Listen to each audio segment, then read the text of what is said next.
Episode 3 की starting वहीं से होती है जहां पर हमारा एपिसोड 3 खत्म हुआ था। सातोरू कायो के मर्डर वाले दिन के बारे में पता लगाने की कोशिश कर रहा था। सातोरू ने कायो को आखिरी बार 1 मार्च को देखा था। उसे ये बात भी याद थी कि कायो के साथ 2 और बच्चों का मर्डर हुआ था और उन दोनों की उम्र 11 साल थी, लेकिन सिर्फ कायो की उम्र 10 थी। इससे सातोरू को ये समझ आता है कि कायो के मर्डर का दिन 1 मार्च और कायो के बर्थडे वाले दिन के बीच में ही आता है और सातोरू उस दिन को एक्स डे नाम देता है। और अब सातोरू को भविष्य बदलने के लिए बस एक्स डे का पता लगाना था।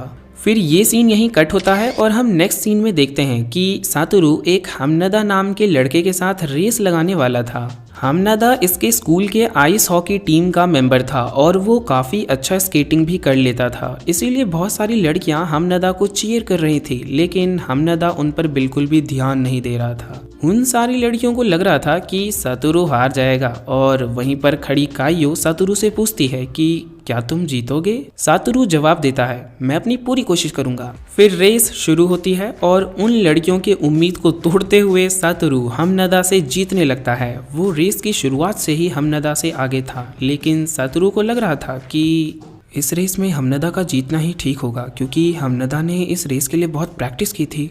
और सातोरू को याद आता है कि 18 साल पहले भी उसने हमनदा से रेस किया था, लेकिन उसे रिजल्ट्स याद नहीं था, इसीलिए वो हारना ही ठीक समझता है। रेस खत्म होती है और हमनदा जीत जाता है, लेकिन फिर भी वो सातोरू से गुस्सा हो जाता है और वो सातोरू को मुझे तुम जैसे लोगों से नफरत है कहकर यहाँ से निकल जाता है। फिर सातोरू को भी याद आ जाता है कि 18 साल पहले भी सेम ऐसा ही हुआ था और हमें उसके चेहरे पर एक डर दिखाया जाता है। उसके बाद हम सातोरू को देखते हैं जो कायो को समझाने की कोशिश कर रहा था कि हमनदा सच में तेज था, इसीलिए वो रेस हार गया। लेकिन कायो उसके बातों पर ज्यादा ध्यान ना देते हुए चली ही जा रही थी। सातोरू कायो से उसके बर्थडे के बारे में पूछता है, लेकिन इसका जवाब देने के बजाय कायो कहती है, तुमने कहा था कि तुम मुझसे कभी झूठ नहीं बोलोगे। कायो को भी समझ आ गया था कि सातोरू हमनदा से जानबूझकर हारा था। सातोरू कोई और बहाना बनाने की कोशिश करता है, लेकिन कायो उसकी बातों को बिना सुने कहती है, अब तुम्हारी बातों से कुछ फर्क नहीं पड़ता, हम दोनों ही नकली और झूठे हैं।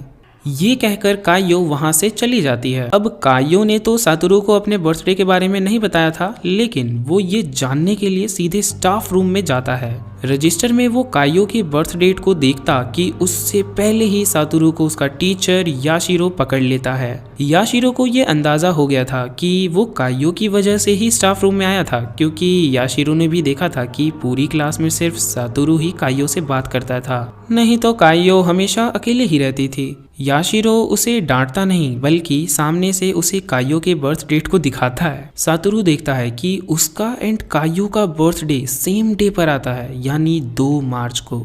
सातोरू थैंक्स बोलकर वहां से जाने लगता है और याशिरो उसे एडवाइस देता है कि तुम्हें अपना और कायो का बर्थडे एक साथ ही मनाना चाहिए।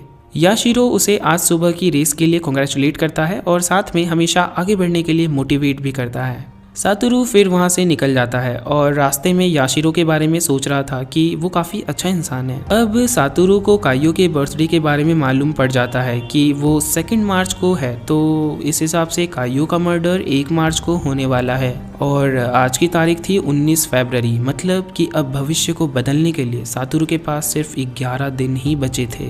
उसके बाद वो कायो को खोजने के लिए पार्क में जाता है, लेकिन उसे वहाँ कायो नहीं मिलती और उसकी जगह सातोरू को यूकी मिल जाता है। बहुत लंबे समय के बाद यूकी को फिर से देखकर सातोरू को काफी अच्छा लगता है और वो यूकी के साथ उसके घर जाता है। सातोरू ने इस वक्त तक बहुत सारे दोस्त बना लिए थे और सातोरू को लगता था कि ये सब यूकी की वजह से ही हुआ था, क्योंकि यूकी उसे हमेशा मोटिवेट करता रहता था इसीलिए। लेकिन यूकी उसे समझाता है कि इसमें मेरा कोई भी हाथ नहीं था, तुम्हारे बहुत सारे दोस्त बने क्योंकि तुम दोस्त बनाना चाहते थे और तुमने इसके लिए कोशिश भी की।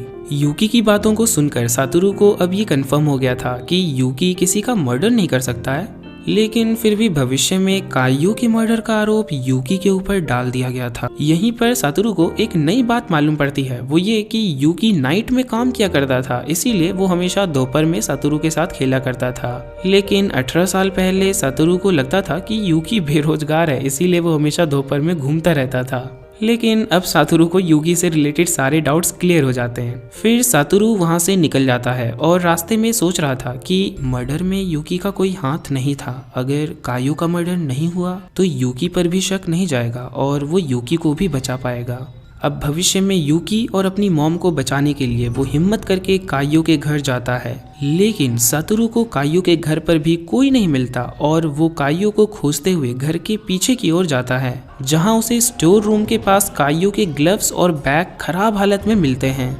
सातोरू भाग कर जाता है और स्टोर रूम का दरवाज़ा खोलता है और अंदर देखते ही उसके होश उड़ जाते हैं, क्योंकि स्टोर रूम में कायो बहुत बुरी हालत में पड़ी हुई थी। सातोरू कायो की मदद करने की कोशिश करता है, लेकिन कायो उसे रोकते हुए वहां से जाने के लिए कहती है। सातोरू कुछ समझता कि उससे पहले ही कायो की मॉम वहां आ जाती है और वो कायो को वहां से लेकर जाने लगती है। कायो के मॉम को देखकर सातोरू को समझ आ जाता है कि कायो का ये हाल उसकी मॉम ने ही किया है। फिर भी वो उसकी मॉम से पूछता है कि कायो का ये हाल कैसे हुआ। इस पर कायो की मॉम कोई जवाब नहीं देती और वो कायो को इसका जवाब देने के लिए कहती है। कायो सहमी सी आवाज में जवाब देती है कि मैं गिर गई थी।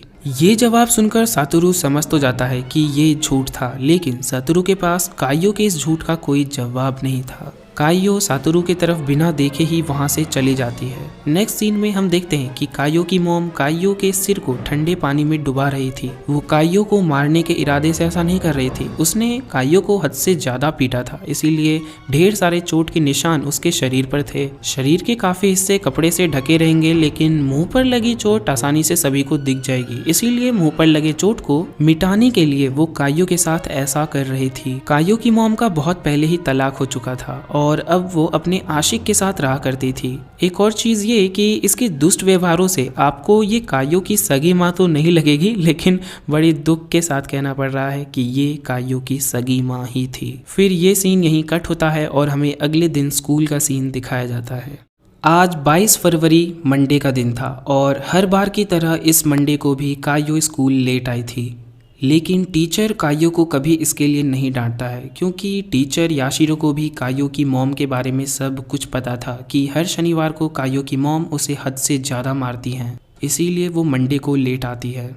उसके बाद सातोरू और कायो क्लास में लंच मनी कलेक्ट करते हैं और फिर सातोरू स्टाफ रूम में याशिरो से मिलने जाता है। सातोरू को याशिरो ने ही बुलाया था कायो के बारे में कुछ ज़रूरी बात करने के लिए। याशिरो सातोरू को समझाता है कि मैं तुम्हें कायो के बारे में जो भी कुछ बताऊंगा तुम उसके बारे में क्लास में किसी को नहीं बताओगे, क्योंकि क्लास में पहले से कोई कायो से बात नहीं करता है और अगर किसी को कायो के बारे में पता चला तो इसके लिए कायो के साथ बुरा बिहेवियर भी करेंगे वो। फिर याशिरो सातोरू को बताता है कि उन्हें पिछले साल के मई से ही कायो की मां पर शक था कि वो कायो के साथ बहुत बुरा व्यवहार करती हैं और साथ में फिजिकल अब्यूज़ भी करती हैं, इसीलिए उन्होंने चाइल्ड कंसल्टेशन को भी कंप्लेन किया था। लेकिन कायो की माँ बड़ी शातिर थी, वो हर बार कायो के चोट के निशानों को मिटा दिया करती थी, इसीलिए वो हमेशा बच जाती थी। चाइल्ड कंसल्टेशन वाले 3 बार कायो के घर जा चुके थे, लेकिन उनकी मुलाकात कभी कायो की माँ से हुई ही नहीं। कायो के साथ मारपीट तो होती है, अब बस चाइल्ड कंसल्टेशन वालों को ये बात कंफर्म करनी थी, फिर वो लोग कायो को उसकी माँ से अलग कर देंगे। ऐसा करने पर कायो को इस स्कूल से भी जाना पड़ सकता है। लेकिन सातोरू को उसके जाने की बात से ज़्यादा फर्क नहीं पड़ता और वो कहता है कि अगर ऐसा करने से कायो को बचाया जा सकता है तो आप जल्दी करिए। फिर सातोरू वहाँ से निकल जाता है और अपने क्लास में लंच करने जाता है, लेकिन उसके ऊपर एक बड़ी समस्या यह जाती है कि उसने जो लंच मनी कलेक्ट किया था वो गायब हो चुका था। उसे अपने पास पैसे नहीं मिल रहे थे और वो इसके बारे में टीचर को भी बता देता है। उसकी बात को सुनकर सातोरू के साथ में बैठने वाली लड़की कहती है कि मुझे लगता है कि लंच मनी क्लास में से ही किसी ने चुरा लिया है और वो चोर और कोई नहीं कायो है। सातोरू उससे कायो पर चोरी का इल्जाम लगाने का कारण पूछता है तो वो लड़की बताती है कि कायो बहुत गरीब है और वो कभी भी अपने लंच के पैसे नहीं देती और चोर कोई गरीब ही हो सकता है। क्लास के और बच्चे भी उस लड़की की बात से सहमत होते हैं और ये फैसला करते हैं कि अब सब अपना अपना बैग चेक करेंगे। पूरी क्लास एक दूसरे का बैग चेक करती है और आखिर में पैसे कायो के बैग से ही निकलते हैं। वो लड़की भी खुश होकर कहने लगती है, देखो मैंने कहा था ना कायो ही चोर है। उस लड़की को देखकर हमें साफ साफ पता चलता है कि कायो के बैग में पैसे उसी लड़की ने रखे थे ताकि वो कायो को फंसा सके, और ये बात सातोरू भी समझ जाता है और वो उस लड़की पर चिल्लाते हुए कहता है, चुप हो जाओ, मुझे फर्क नहीं पड़ता कायो गरीब है या नहीं, लेकिन कायो कभी चोरी नहीं कर सकती। सातोरू इतना तेज चिल्लाया होता है कि पूरा क्लास शांत हो गया था और लड़की तो रोने ही लग गई थी। मसला और आगे बढ़ता उससे पहले ही याशिरो क्लास को शांत कराते हुए कहता है कि कायो सातोरू के साथ लंच मनी कलेक्ट कर रही थी, इसीलिए पैसों का उसके पास होना कोई बड़ी बात नहीं है। फिर ये सीन यहीं कट हो जाता है और अगले सीन में कायो और सातोरू क्लास का काम कर रहे थे क्योंकि आज काम करने की इनकी बारी थी इसीलिए। वही कायो सातोरू को शुक्रिया कहती है क्लास में उसकी तरफ से बोलने के लिए और वो सातोरू को बताती है कि जब वो लोग 3rd क्लास में थे तब मिसातो यानी वही लड़की कायो के टूटी पेंसिल का हमेशा मजाक उड़ाती रहती थी, इसीलिए एक दिन उसने उसकी कीमती पेंसिल खिड़की से बाहर फेंक दी और उसी दिन से मिसातो उससे नफरत करने लगी थी। लेकिन फिर भी मिसातो ने कायो को एक बार क्रिसमस पर इन्वाइट किया था ताकि मिसातो कायो को अपना बड़ा सा क्रिसमस ट्री दिखा सके। कायो कहती है वो क्रिसमस ट्री सच में बहुत बड़ा और खूबसूरत था। क्रिसमस ट्री सुनकर सातोरू को कुछ याद आता है और वो कायो से पूछता है यहाँ से जाते हुए क्या तुम मेरे साथ देखने चलोगी? कायो कहती है क्या देखना है? सातोरू कहता है क्रिसमस ट्री। फरवरी के महीने में क्रिसमस ट्री देखने की बात सुनकर कायो कहती है तुम तो सच में पागल हो। फिर सातोरू उसे अपने ग्लव्स दिखाते हुए कहता है इन्हें तुम पहन लो, पहाड़ों पर बहुत ठंड होगी। लेकिन कायो कहती है मैंने अभी तक तुम्हारे साथ चलने के लिए हाँ नहीं कहा। पर अगले ही सीन में दोनों एक साथ वो ट्री देखने के लिए जाने लगते हैं। कुछ दूर जाने के बाद 2 रेड फॉक्स आकर उन दोनों के चारों तरफ चक्कर लगाने लगते हैं, जो देखने में दोनों को काफी अच्छा लग रहा था। 18 साल पहले भी सातोरू वो ट्री देखने के लिए जा रहा था और उसके साथ यही सेम चीज हुई थी, लेकिन किसी ने उसकी बात नहीं मानी थी। कुछ ही देर में वो दोनों फॉक्स वहां से चले जाते हैं और उन दोनों को जाता देख कायो पूछती है क्या ये दोनों कपल्स थे? सातोरू कहता है हाँ शायद। फिर ये दोनों एक दूसरे को देखते हैं और दोनों एक दूसरे के साथ चिपके हुए थे और अगले ही पल में दोनों एक दूसरे से हट जाते हैं। कुछ देर बाद वो दोनों उस जगह पहुंच जाते हैं और देखते हैं एक क्रिसमस ट्री। ये कोई असल का क्रिसमस ट्री नहीं था, वो बस एक सूखा हुआ पेड़ था जिसकी टहनियों पर बर्फ जमी हुई थी। खुली आसमान के नीचे झिलमिलाते तारों के साथ वो पेड़ असल में क्रिसमस ट्री से भी ज्यादा खूबसूरत लग रहा था। दोनों उस पेड़ को बस देखे ही जा रहे थे और सातोरू कहता है कि हम गर्मियों में भी इस पेड़ को देखने आएंगे और कायो कहती है क्या तुम पागल हो? और बस इसी के साथ हमारा ये एपिसोड भी खत्म हो जाता है। नेक्स्ट एपिसोड देखने के लिए चैनल को सब्सक्राइब कर लेना और हाँ बेल आइकन प्रेस जरूर कर देना ताकि नोटिफिकेशंस मिल जाए।